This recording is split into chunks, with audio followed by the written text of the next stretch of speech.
itu terkait dengan hal berjalannya sebuah negara, atau hal terkait dengan struktur kekuasaan negara. Bicara tentang struktur kekuasaan negara. Kalau bicara tentang bentuk negara, kita bicara tentang struktur negara.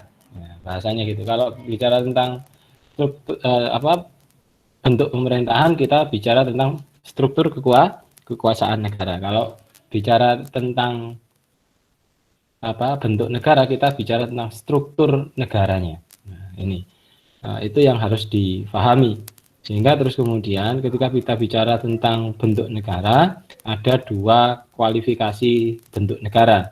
Yang pertama adalah negara kesatuan, yang kedua adalah negara federal. Negara kesatuan itu negara yang susunannya itu tunggal, ya, susunannya tunggal, bersifat hierarkis, artinya atas bawah, ya. Terus kemudian selain bersifat hierarkis juga bersifat bersifat koordinatif dan instruktif. Artinya apa?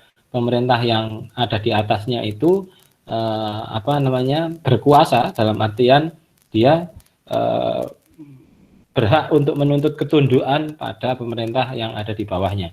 Ya, itu. Jadi itu. Terus kemudian bedanya dengan pemerintahan federal, kalau pemerintahan federal itu strukturnya tidak bersifat tunggal, ya, artinya bahwa pola garis kekuasaannya itu tidak banyak yang bersifat instruktif, lebih banyak bersifat koordinatif, ya, itu.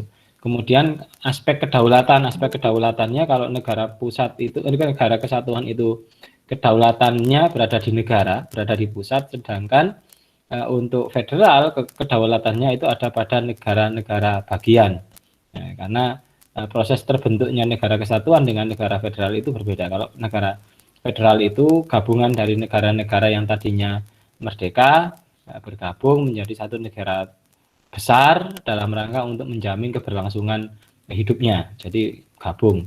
Sedangkan kalau negara kesatuan memang sejak awal dibangun atas dasar penyerahan diri, ya, dari rakyat, ya, penyerahan atau bahasanya ya penyerahan diri, ya, penyerahan kedaulatan oleh rakyat kepada sekelompok rakyat yang ditunjuk menjadi penguasa, menjadi pemerintah yang memerintah negara itu. Sehingga terus kemudian ketika kedaulatan diberikan di negara, maka otomatis pemegang kedaulatan tertinggi ada pada negara, dan keseluruhan aspek yang ada di dalam negara itu harus memiliki ketundukan pada struktur tertinggi di negara itu. Itu. Terus kemudian di bentuk yang ketiga ada yang disebut dengan negara konfederasi. Negara konfederasi itu atau konfederasi itu persemakmuran persekutuan negara, negara. Nah, perkembangan konfederasi ini menarik, ya. Menariknya apa? Pertama dulu konfederasi, kita mengenal adanya konsep konfederasi itu ketika ada yang disebut dengan Commonwealth atau negara persemakmuran miliknya Inggris, ya. Jadi Inggris membuat satu persemakmuran, membuat satu konfederasi yang berisikan negara-negara bekas jajahannya. Ada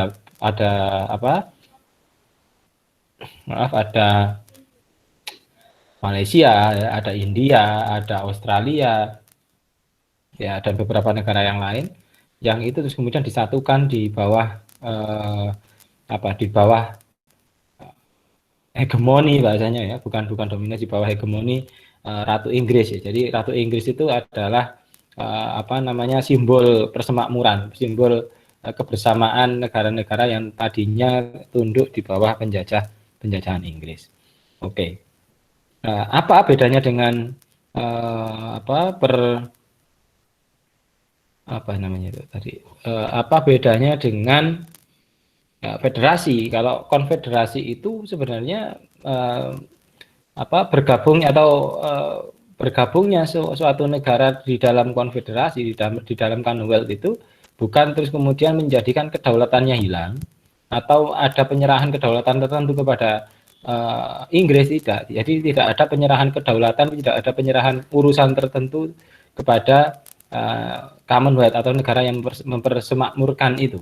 Ya, sedangkan bedanya dengan dengan federasi. Kalau federasi itu negara-negara bagian yang membentuk federasi ini, dia menyerahkan urusan-urusan tertentu untuk diurus oleh pemerintah federal. Artinya pemerintah federal itu diberi kedaulatan untuk mengurus dirinya juga. Ya, jadi ada urusan-urusan yang itu masuk ranah atau merupakan kedaulatan federal. Nah, itu bedanya. Kalau konfederasi tidak ada kedaulatan, tidak ada penyerahan atau pemberian kedaulatan kepada Inggris ya, contoh ya, kalau Commonwealth tidak ada penyerahan kedaulatan dari negara-negara yang disemakmurkan tadi, itu ada India, Malaysia dan sebagainya, itu kepada Inggris tidak ada. Dan watak hubungannya itu tidak bersifat instruktif, watak hubungannya itu lebih bersifat hegemonik, ya. Lebih bersifat hegemonik, bukan koordinatif, karena sebenarnya garis koordinasinya juga tidak ada. Nah, sehingga kemudian kalau kita lihat konsep hubungan antara Inggris dengan negara-negara persemakmurannya itu lebih bersifat hegemoni. Hegemoni tadi ini lebih bersifat hubungan pengaruh, ya, pengaruh. Nah, contoh hubungan pengaruh yang itu lebih ke apa namanya, ke apa bahasanya, ke paradigma politiknya, paradigma demokrasi, paradigma hal-hal yang semacam itu, yang sifatnya hubungan internasional itu biasanya yang terus kemudian agak berpengaruh. Sedangkan terkait dengan aspek internal dari sebuah negara, aspek pengelolaan ekonomi dan sebagainya, itu tidak ada hubungannya. Inggris tidak akan pernah melakukan intervensi terhadap hal-hal yang semacam itu. Itu ya yang perlu dipahami. Nah, ini yang terus kemudian menariknya apa konfederasi ini? Konfederasi itu menariknya adalah ketika sekarang kita mengenal adanya sistem konfederasi berdasarkan kewilayahan atau berdasarkan suatu apa itu ya, kayak Euro lah ya, Uni Eropa. Uni Eropa, terus kemudian ASEAN lebih dulu daripada Uni Eropa saya rasa. Kalau kita bicara tentang aspek pembentukannya, ya, aspek cikal bakal pembentukan konfederasi dalam bentuk yang semacam itu. Tapi pada perkembangannya ASEAN ini tidak lebih dari sekedar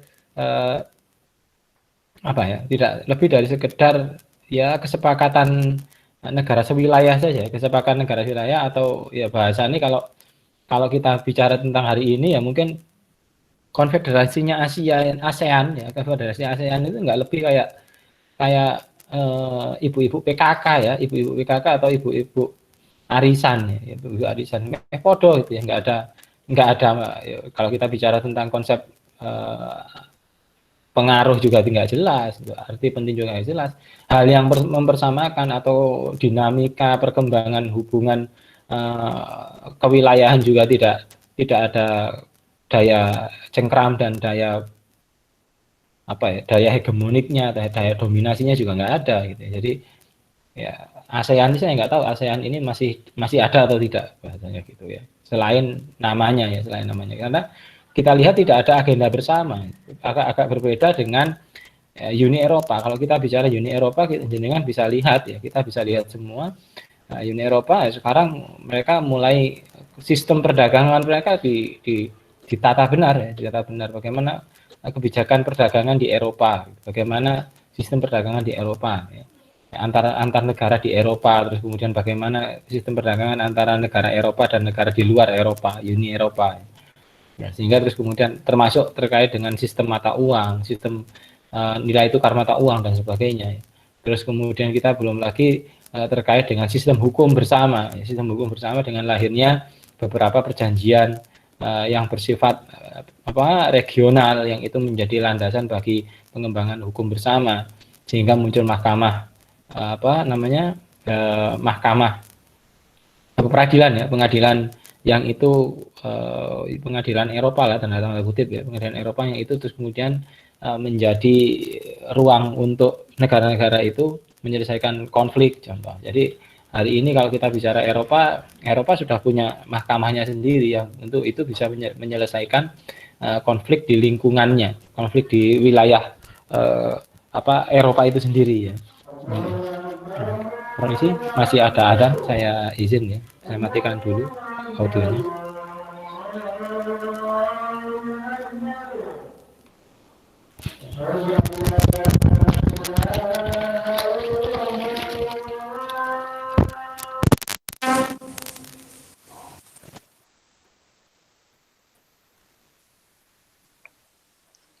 Maaf Pak, ini ada yang belum bisa masuk meet.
Saya lanjutkan kembali ya teman-teman. Ini ada beberapa yang baru masuk. Saya lanjutkan, bisa dilihat nggih untuk ini.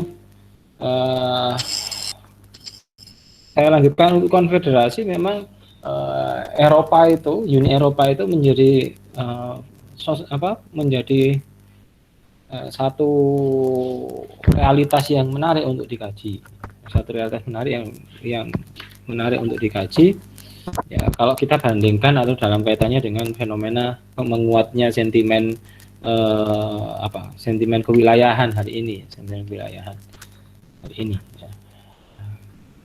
Ya, di tengah mengglobalnya negara, ya, ternyata Eropa lebih dulu mencermati atau lebih dulu mensikapi kebutuhan untuk bersatu dan menjadi kuat bersama, ya, untuk satu dan menjadi kuat bersama.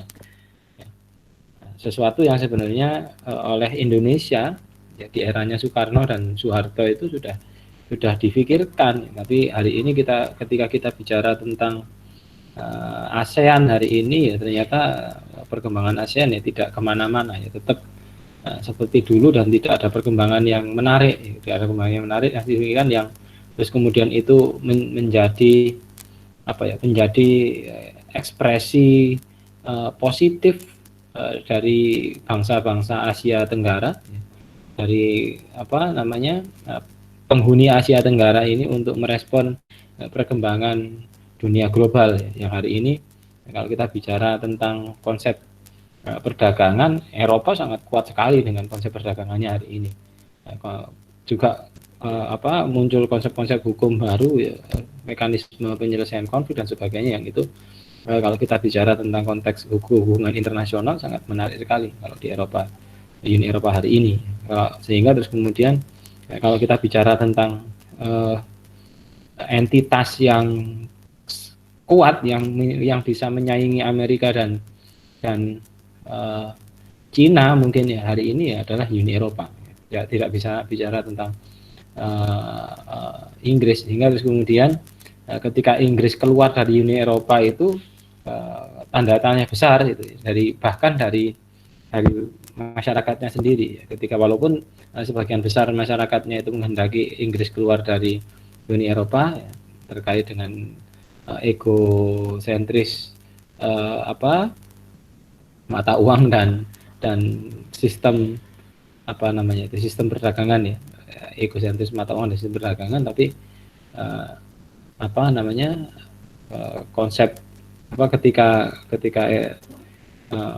terjadi Brexit ya, Britanian exit itu banyak mengundang kritik ya, mengundang kritik dari beberapa negara ya, dalam kaitannya dengan perspektif perkembangan Eropa dan bukan Eropa, perkembangan apa yang namanya Inggris sendiri ya, karena kita tahu sebenarnya Inggris bukan negara yang punya cukup cukup sumber daya alam dan sebagainya yang itu bisa menopang eksistensinya. Dia juga bergantung pada produksi dan pada industri ya, sistem perindustrian dan perdagangan serta perkembangan ya macam-macam ya, perkembangan teknologi yang dia milih ini. Nah, jadi itu ya, sehingga terus kemudian menarik ya kalau teman-teman mau nanti barangkali mau buat tulisan tentang itu, monggo ya, itu menjadi hal yang menarik. Kita lanjut mungkin teman-teman, hari ini kita langsung masuk ke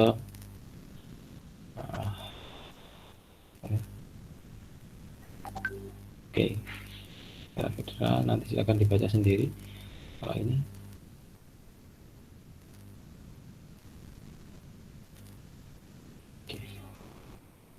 Oke, kita masuk ke bentuk pemerintahan. Sekarang apa sih pemerintahan itu? Pemerintahan itu adalah hal ihwal pengurusan dan pelayanan kepentingan publik yang diselenggarakan oleh organ kekuasaan negara. Jadi kalau kita bicara tentang pemerintahan itu hal ihwal pengurusan dan pelayanan ya, terkait dengan mengurusi dan melayani kepentingan umum, kepentingan masyarakat. Siapa masyarakatnya yang dimaksud di sini? Siapapun ya, yang berkepentingan dengan layanan pemerintahan, yang berkepentingan dengan layanan negara yang diselenggarakan oleh organ kekuasaan negara. Artinya apa? Bahwa yang disebut dengan layanan dan pengurusan kepentingan publik yang dilakukan oleh kekuasaan negara itulah, atau yang dilakukan oleh organ kekuasaan negara itulah yang disebut dengan pemerintahan. Selain dari itu tidak. Contoh sekarang ya, sama-sama ada yang apa namanya pelayanan atau pengurusan kepentingan umum oleh pihak swasta. Apakah itu termasuk pemerintahan? Bukan. Kenapa demikian? Karena untuk dikatakan sebagai pemerintahan, maka pelayanan dan pengurusan kepentingan publik itu harus diselenggarakan oleh organ kekuasaan negara atau mereka yang diberikan kewenangan oleh negara untuk menjalankan fungsi dari organ kekuasaan negara. Ya, selama pelayanan dan pengurusan kepentingan publik itu tidak berdasarkan kewenangan atau kekuasaan yang diberikan oleh negara atau oleh organ kekuasaan negara untuk menjalankan fungsi-fungsi kekuasaan negara, maka layanan dan pengurusan itu tidak bisa dikategorikan sebagai pemerintahan. Jadi kata kuncinya di sini adalah adanya layanan, adanya pengurusan oleh organ kekuasaan negara. Gitu, okay? Kemudian teman-teman, dari hal ini maka kalau kita bicara tentang pemerintahan, ya kita akan melihat bahwa yang disebut dengan pemerintahan itu terkait dengan apa namanya tadi, terkait dengan kekuasaan, terkait dengan aspek legalitas dan legitimasi. Ya, aspek legalitas itu aspek keabsahan dalam hukum. Legitimasi artinya aspek apa namanya itu pengakuan, adanya keabsahan dalam hukum, keabsahan berdasarkan hukum, dan adanya pengakuan. Legitimasi terkait dengan pengakuan, legitimasi terkait dengan apa namanya itu ya, dia diakui dan diiyakan, bahasanya diiyakan ya.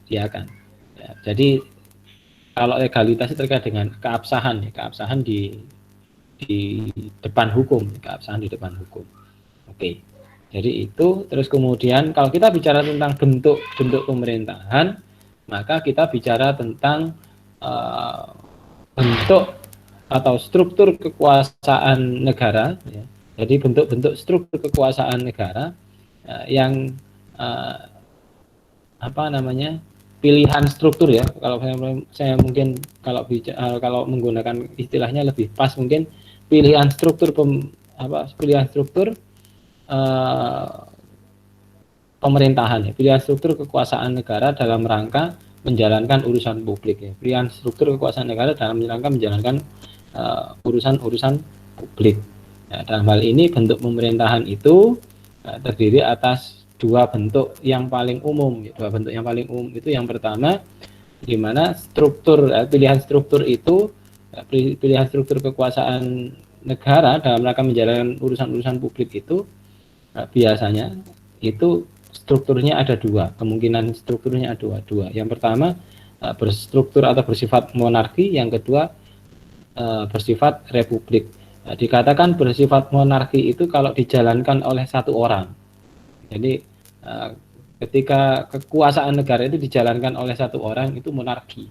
Ketika kekuasaan dijalankan oleh lebih dari satu orang itu dikatakan dianggap sebagai republik.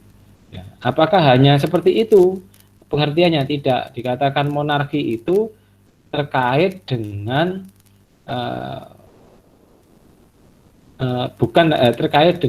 terkait dengan apa namanya, jumlah yang melaksanakan atau yang menyelenggarakan urusan publik, atau yang jumlah penguasanya ya, jumlah penguasanya, juga terkait dengan mekanisme pemilihannya, mekanisme pembentukan atau pemberian kekuasaannya. Kalau monarki ini biasanya dikaitkan dengan suatu pola pemerintahan di mana kekuasaannya itu dipilih berdasarkan asal usul, berdasarkan keturunan, atau berdasarkan satu kualifikasi tertentu, ya.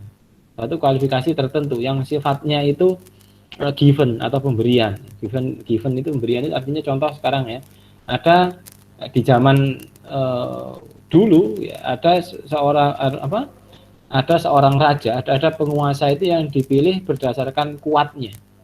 Dia secara fisikal itu fisik secara apa namanya itu ya, bahasanya wongnya kuat lah ya, dia memiliki kekuatan yang lebih dari masyarakatnya, lebih dari yang lain, dari anggota masyarakat yang lain. Karena dia lebih kuat dari anggota masyarakat yang lain, maka dia dipilih, ditetapkan sebagai seorang penguasa. Hal yang semacam ini yang disebut dengan cara-cara atau model struktur penyelenggaraan kekuasaan negara yang bersifat monarki. Sedangkan kalau republik itu di samping republik itu di suatu kekuasaan yang penyelenggaraannya dilakukan oleh lebih dari satu orang, oleh banyak orang ya. Tapi juga republik itu didasarkan pada pola atau sistem pemilihan penguasanya, di mana terus kemudian pola atau sistem pemilihan penguasanya itu tidak didasarkan atas penunjukan, tidak didasarkan atas kategorial yang bersifat given seperti yang tadi, atau terus kemudian turun temurun, tapi atas dasar kesepakatan bersama anggota negara, kesepakatan bersama anggota masyarakat. Nah, hal ini yang terus kemudian kalau kita bicara tentang konsep turunannya ya,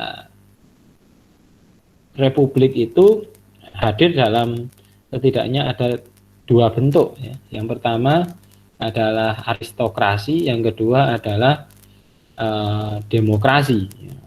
Aristokrasi itu terus kemudian kalau hari ini kita agak sering mendengar istilah oligarki. Nah, sedangkan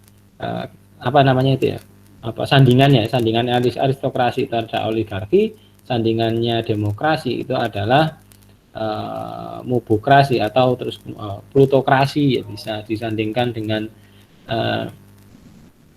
bahasanya itu anarki juga bisa ya, nanti kita lihat satu persatu.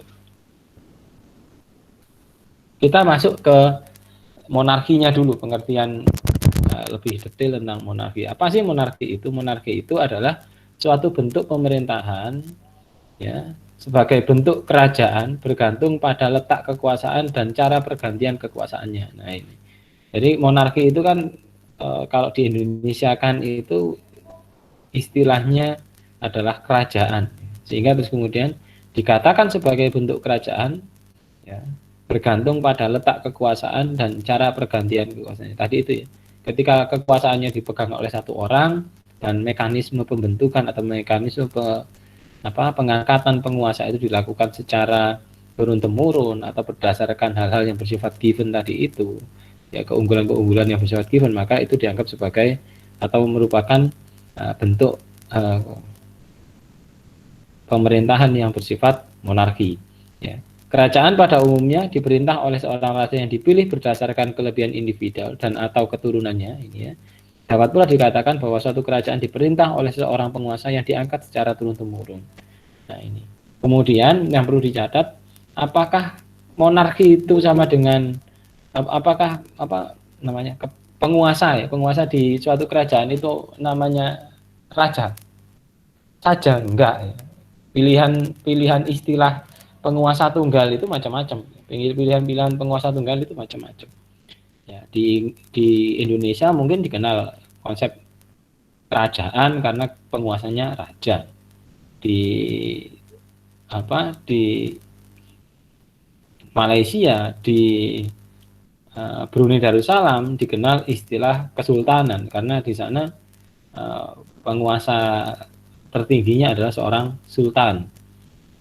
Terus kemudian di mana itu di sejarah, ya, di sejarahnya Islam ada di beberapa bahasanya itu ya, di beberapa bani, ya, di beberapa episode perjalanan pemerintahan Islam itu dikenal adanya kekhalifahan, ya, kekhalifahan.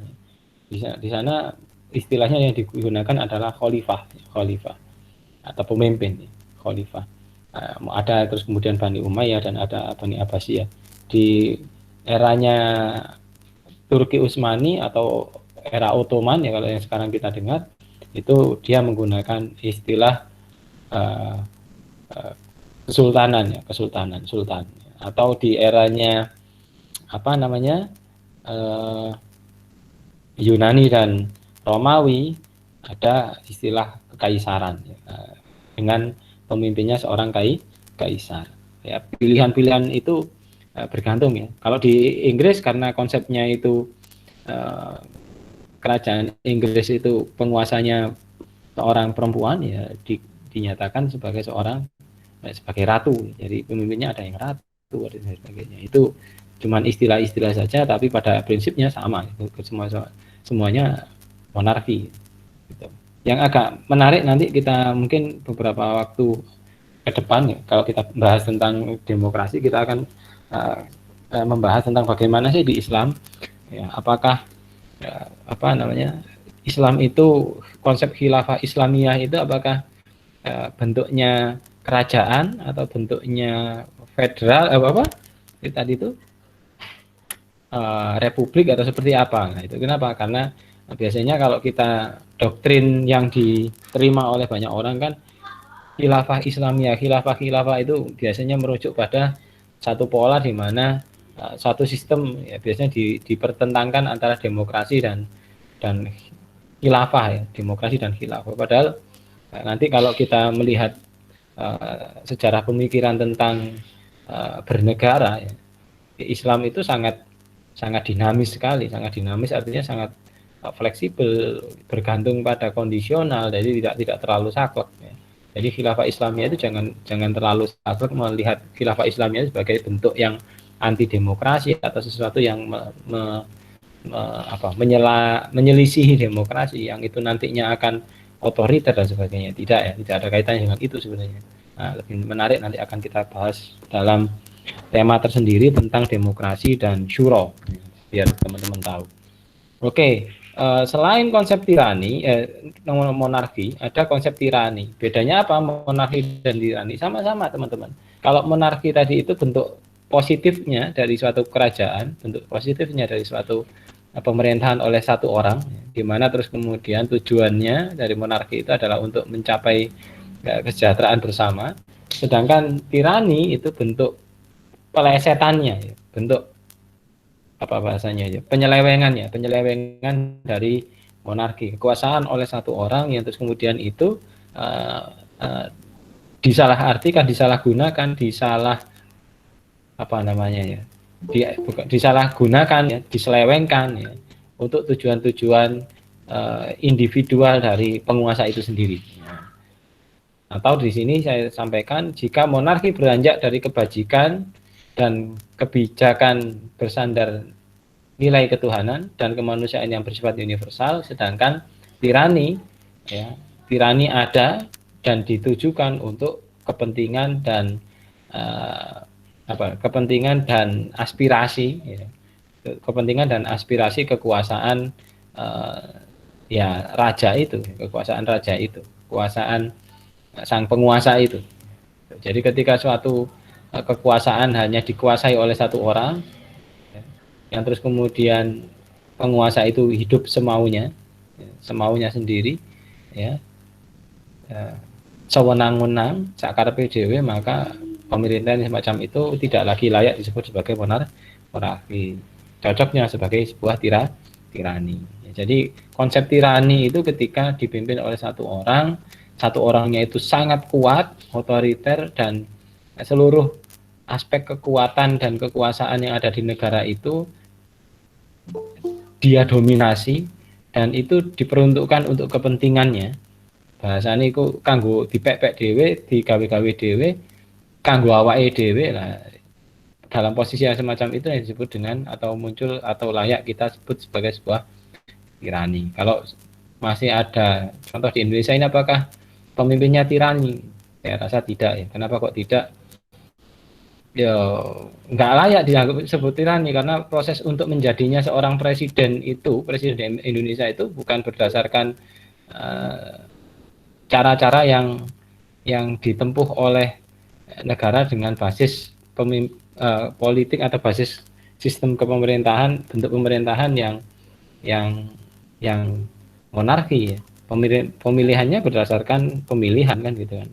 Jadi apa, presiden ditunjuk berdasarkan pemilihan, bukan berdasarkan, dan pemilihannya itu pun oleh masyarakat berdasarkan suara terbanyak bahasanya kan ya, tidak berdasarkan keunggulan individual, keunggulan yang bersifat given tadi itu.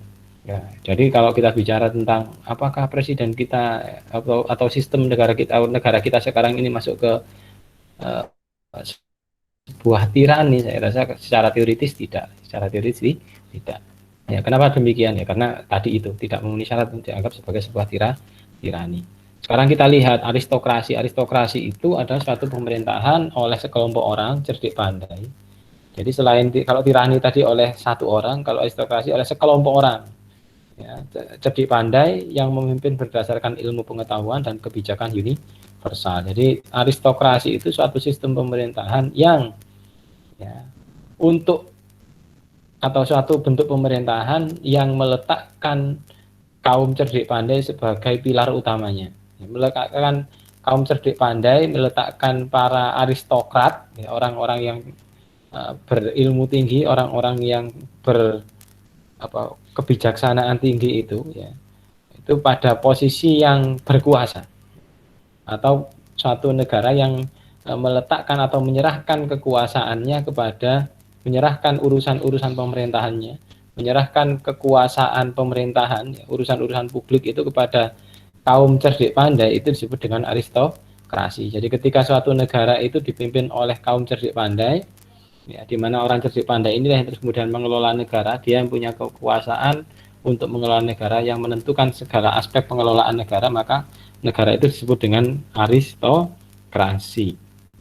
Nah, apakah kalau kita bicara tentang hari ini, contohnya seperti apa? Contohnya seperti ya, kalau kita setback ke belakang, Indonesia pernah mengalami itu. Ya, ketika Indonesia awal-awal berdiri, ya, awal-awal berdiri Indonesia itu, ya, sistemnya sebenarnya kalau kita mengacu pada ini adalah sistem aristokrasi ya teman-teman. Jadi Indonesia awal-awal kemerdekaan itu menganut sistem aristokrasi. Kok bisa seperti itu? Ya karena pada saat itu ya, kekuasaan yang ada di negara, kekuasaan negara oleh negara, ya, kekuasaan yang ada pada negara itu ya diletakkan oleh masyarakat ya, oleh masyarakat itu diamanahkan kepada para aristokrat yang mewakili mereka.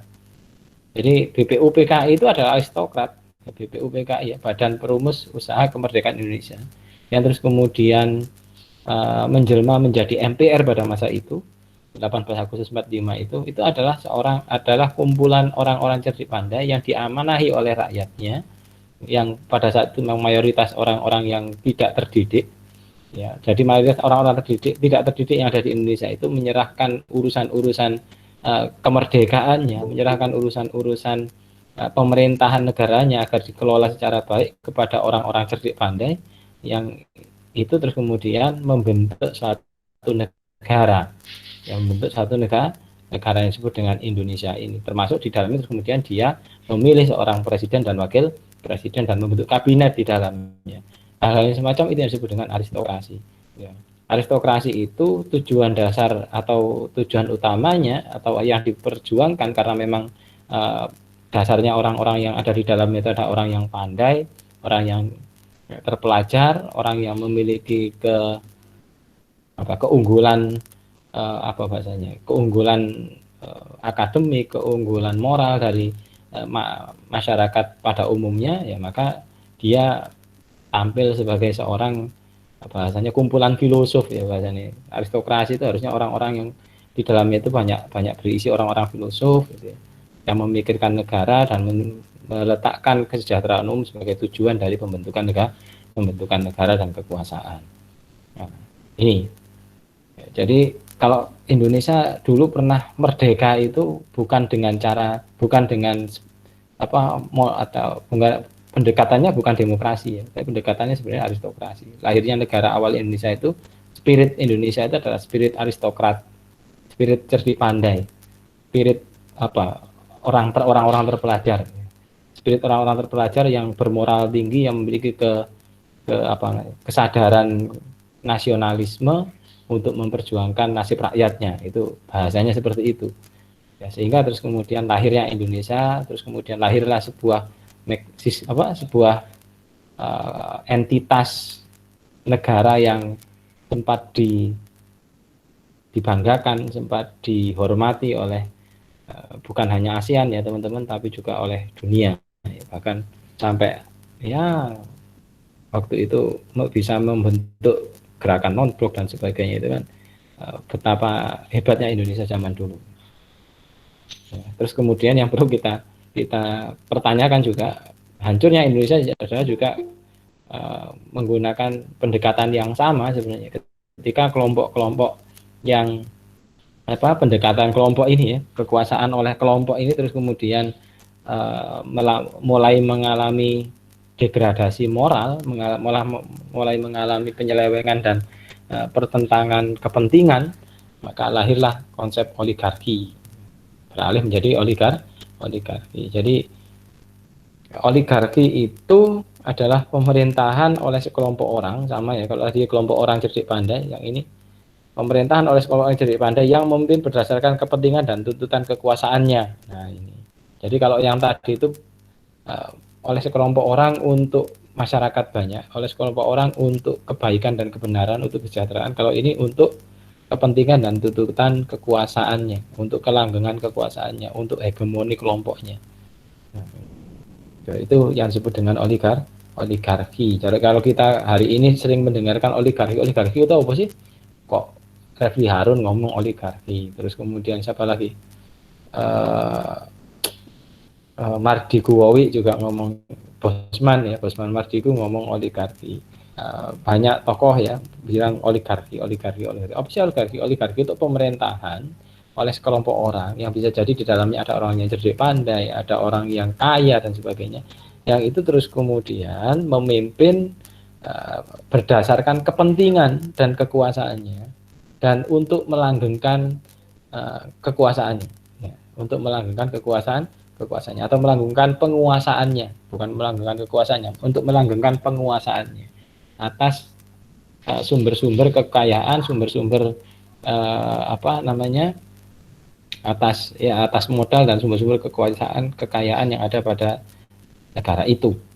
Jadi ketika ada suatu sistem atau suatu pemerintahan yang dikelola oleh kaum cerdik pandai tapi terus kemudian ngomongnya untuk rakyat tapi pada akhirnya adalah untuk kepentingan kelompok penguasa itu sendiri, maka sebenarnya negara itu sudah mengalami perubahan dari suatu sistem yang demokratis mungkin atau aristokratis mungkin menjadi suatu sistem yang bersifat oligarkis. Tuh. Sampai sini teman-teman ada yang dipertanyakan? Ya. Kalau tidak ada, saya masuk ke bentuk yang ketiga. Bentuk yang ketiga itu ini saya menggunakan pendekatannya siapa itu namanya? Aristoteles ya teman-teman, di Aristoteles. Jadi klasifikasi ini mulai dari kerajaan atau monarki, terus kemudian penyelewengannya tirani, aristokrasi, penyelewengannya itu oligarki, dan terakhir adalah politi yang nantinya penyelewengannya adalah demokrasi. Itu adalah pandangan Aristoteles, pandangan Aristoteles. Sedangkan kalau menurut pandangannya Plato, bentuk ideal dari suatu masyarakat atau suatu pemerintahan yang dikelola oleh banyak orang itu adalah demokrasi. Sedangkan menurut Plato, menurut Aristoteles, pemerintahan oleh banyak orang itu idealnya adalah berbentuk atau idealnya bersifat politie, ya, yakni pemerintahan dari rakyat, oleh rakyat, dan untuk rakyat, bersandar pada kesepakatan bersama dan kesadaran akan kebajikan universal. Nah ini, jadi pemerintahan dari rakyat, oleh rakyat, dan untuk rakyat, bersandar pada kesepakatan bersama. Kesepakatan bersama artinya kesepakatan antar warga masyarakat itu, ya, dan kesadaran akan kebajikan universal, yakni suatu negara yang di dalamnya itu berisi orang-orang yang sadar, orang-orang yang memiliki kecenderungan terhadap kebaikan, ya, memiliki kecenderungan terhadap kebaikan, orang yang masih memiliki kesadaran akan kebaikan universal, ya, memiliki moralitas yang baik. Ya, jadi ketika pemerintahan oleh banyak orang itu adalah pemerintahan yang ideal, yang baik adalah ketika pemerintahan oleh banyak orang itu, ya, merupakan pemerintahan yang dikelola oleh, bahasanya gini, banyak orang dalam satu negara itu, ketika yang banyak atau mayoritas dari penduduk suatu negara itu memiliki kesadaran moral yang baik, maka pemerintahan oleh banyak orang yang dilaksanakan di suatu negara itu bercirikan atau memiliki karakter politi. Tapi kalau terus kemudian peruntukan kekuasaan adalah kesejahteraan dan ketertiban hidup bersama. Jadi ya dikatakan politi kalau kekuasaan itu dikelola oleh orang banyak, dan orang banyak ini adalah mereka yang memiliki kesadaran dan kebajikan universal. Universal itu artinya memiliki kesadaran atas sesuatu yang baik, sesuatu yang benar. Contoh kebajikan universal ini, ada orang miskin kelaparan, kita punya uang, maka orang yang memiliki kebajikan universal, ya, tanpa harus bertanya siapa bapaknya, apakah dia masih saudaranya, apakah masih agamanya apa, gitu, jenis kelaminnya apa, terus kemudian warna kulitnya apa, orang ini langsung menolong dia. Nah, gitu ya. Itu kebajikan universal. Ya. Jadi kalau sampai menjumpai orang dikatakan memiliki kebajikan universal, kalau di dalam sikap hidupnya ini, ya, contoh ya, ketemu orang kelaparan pinggir jalan, maka dia tidak perlu untuk bertanya agamamu apa, ya, rasmu apa, ya, keturunan siapa, ya, tidak perlu tanya yang semacam itu, tapi langsung mengulurkan tangan membantu. Itu orang yang memiliki kebajikan universal. Kalau masyarakat di suatu negara itu mayoritasnya adalah orang-orang yang memiliki kesadaran akan kebajikan universal, maka pemerintahan negaranya itu yang dikelola oleh orang banyak, ya, karena polisi itu adalah pemerintahan oleh banyak orang, adalah negara yang bersifat polisi, ya, ini. Dan pada negara yang ini menurut Aristoteles adalah negara yang ideal, ya, negara ideal yang dikelola oleh orang. Aristokrasi adalah negara ideal yang dikelola oleh sekelompok orang. Terus kemudian monarki juga sama. Monarki adalah negara yang ideal yang dikelola oleh satu orang. Artinya apa teman-teman? Dikelola satu orang atau dikelola sekelompok orang atau dikelola banyak orang itu tidak terlalu penting sebenarnya. Yang penting adalah landasan pengelolaannya atau standar atau tolak ukur nilai yang digunakan untuk pengelolaan negara itu yang paling penting. Ya. Tolak ukurnya itu kepentingan pribadi atau kepentingan umum. Tolak ukurnya itu adalah kesejahteraan bersama atau kemakmuran kelompoknya. Ya, tolak ukurnya itu adalah keberlangsungan masa depan rakyatnya atau keberlangsungan keluarganya. Itu yang menjadi poin penting dari pelajaran kita atas konsep bentuk pemerintahan, bahwa republik maupun monarki itu tidak penting, tidak lebih penting ya, pilihan dikelola oleh satu orang, oleh sekelompok orang atau oleh banyak orang tidak lebih penting dari landasan nilai dan karakter mereka yang diamanahi untuk memimpin negara itu. Kalau karakternya baik dan landasan nilai pengelolaan negaranya itu baik, maka akan jadi baik apapun bentuk pemerintahannya. Sebenarnya semacam itu pilihan pemikiran dari seorang Aristoteles. Oke. Nah, kemudian Aristoteles juga saya lanjutkan biar final ya. Mengeluarkan konsep demokrasi. Apa sih demokrasi itu? Demokrasi Aristoteles adalah bentuk yang bobrok sebenarnya. Menurut Aristoteles nggak senang dengan demokrasi. Kenapa menurut Aristoteles? Kenapa Aristoteles nggak senang dengan demokrasi? Karena kata Aristoteles, demokrasi pemerintahan oleh banyak orang itu punya potensial cacat yang tinggi. Kenapa? Karena realitasnya di suatu negara itu mayoritas penduduknya itu bukan orang cerdik pandai. Orang cerdik pandai, orang terpelajar ya, masyarakat manusia terpelajar, orang kalangan filosof di suatu negara itu nggak banyak. Yang banyak di kalangan negara itu adalah mereka-mereka kelas menengah ke bawah, mereka-mereka yang kelas proletar. Ya, bahasanya itu mereka yang sandaran pikirannya itu pada pemenuhan kebutuhan perut dan di bawah perut.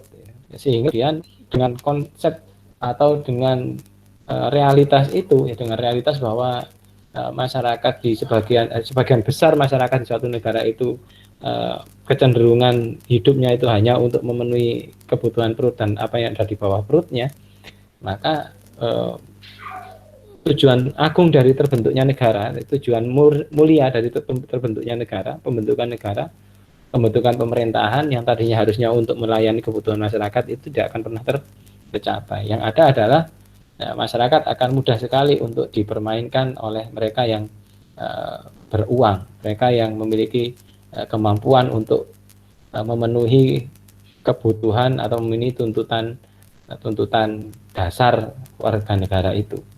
Itu. Dan itu sebenarnya yang hari ini bisa kita lihat dari demokrasi, bahwa demokrasi hari ini ya dikendalikan oleh pemilik modal kalau kita bicara Indonesia ya. Kenapa demikian? Karena politikus di Indonesia ya benar-benar kebanyakan mereka adalah bukan orang-orang yang punya basic keuangan, punya basic permodalan yang kuat, sehingga sementara untuk menjadi anggota dewan, untuk menjadi bupati, untuk menjadi lurah itu butuh modal yang besar ya. Sementara mereka tidak punya basis modal yang kuat. Yang terjadi apa? Yang terjadi adalah ya yang berkuasa adalah mereka-mereka yang ya pada akhirnya ya pemilik modal yang berkuasa, itu pemilik modal yang berkuasa yang bisa membeli suara rakyat itu. Ya, kalau kita bicara hari ini kan gitu nih. Jadi pandemi ini sebenarnya semakin mendegradasikan atau menurunkan kualitas demokrasi kita. Kenapa demikian? Ya karena bahasanya gini, dengan adanya pandemi orang semakin pragmatis, semakin semakin cekak pikire. Yang penting ono sing ngekeki aku dhuwit iso digawe blonjo sedina iki ya tak pilih. Ya kenapa demikian? Karena masyarakat kebanyakan itu memang dihadapkan pada problem-problem dasar ya kemanusiaan, problem dasar kemanusiaan ya. Yang bisa jadi itu memang dipelihara oleh negara, dipelihara oleh elit politik, maaf ya, dipelihara oleh elit politik. Ya, kenapa dipelihara elit politik? Ya karena untuk melanggengkan kekuasaannya. Bahasanya gini, ya. Semakin semakin semakin semakin mudah rakyatnya dibeli, ya, maka semakin mudah pula elit politik itu berkuasa atas nama rakyat. Ya, yang dibeli, suaranya yang dibeli itu. Ya, untuk memudahkan suara masyarakat itu dibeli, maka masyarakat itu standar hidupnya jangan terlalu tinggi dong. Rasanya kan gitu kan ya. Standar kehidupannya nggak usah terlalu tinggi. Kenapa? Kalau standar hidupnya itu terlalu tinggi, ya ongkos politiknya akan semakin mahal untuk membeli mereka. Makanya terus kemudian keberadaan pandemi ini sebenarnya adalah apa bahasanya ya teman-teman, peluang ya, adalah berkah tersendiri untuk cukong-cukong politik ya. Karena mereka tidak perlu mengeluarkan banyak uang sebenarnya untuk membeli suara rakyat, karena suara rakyat tidak terlalu mahal ya dengan adanya pandemi ini gitu. Saya rasa itu dulu untuk perkuliahan kita. Ada yang perlu didiskusikan, monggo.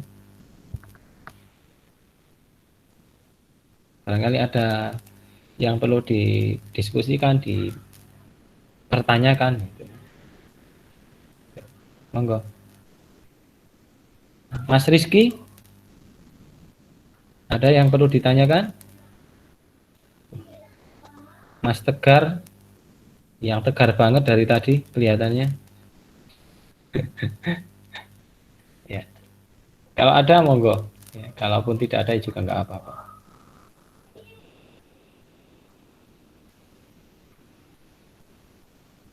Ya, ini ada yang movie Datun Nikmah ini kayaknya di depot deh. Ya, ini kayaknya sedang bekerja di warung makan ini. Enak banget. Yang dituang apa itu ya? Ya sudahlah. Mau Oke, tanya, Pak, monggo. bentuk pemerintahan konstituante itu sama dengan federal apa monarki, Pak? Bentuk pemerintahan konstituante itu enggak. Konstituante itu sebenarnya organ kekuasaan ya yang dibentuk pada masa itu untuk membentuk konstitusi. Jadi pada masa apa UUDS ya UUDS 1950 itu pembentukan konstitusi itu diamanahkan pada satu lembaga khusus yang di dalamnya terdiri atas anggota DPR dan MPR untuk membentuk konstitusi.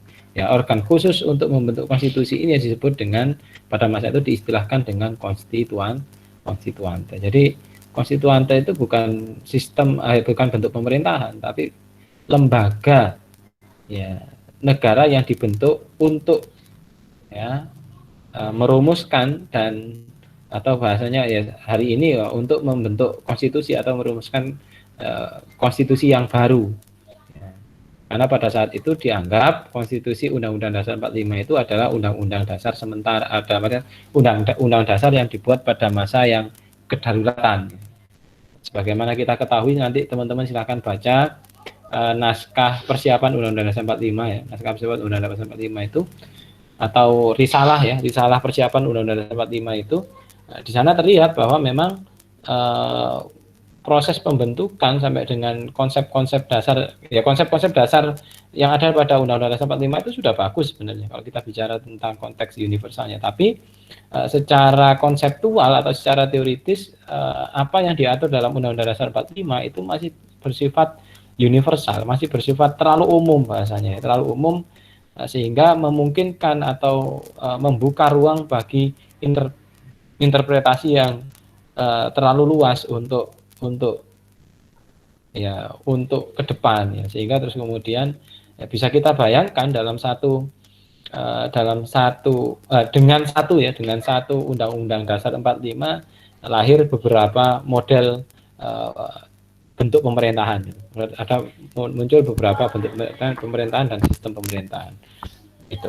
Jadi itu yang harus dilihat, bahwa konstituante itu bukan bentuk pemerintahan, tapi satu lembaga yang dibentuk dalam rangka menyusun konstitusi yang baru. Harapannya seperti itu.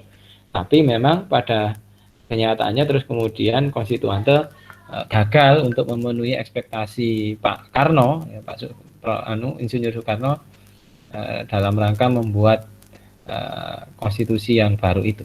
Saya rasa itu. Akhirnya dibubarkan itu kan dengan dekret presiden. Ya.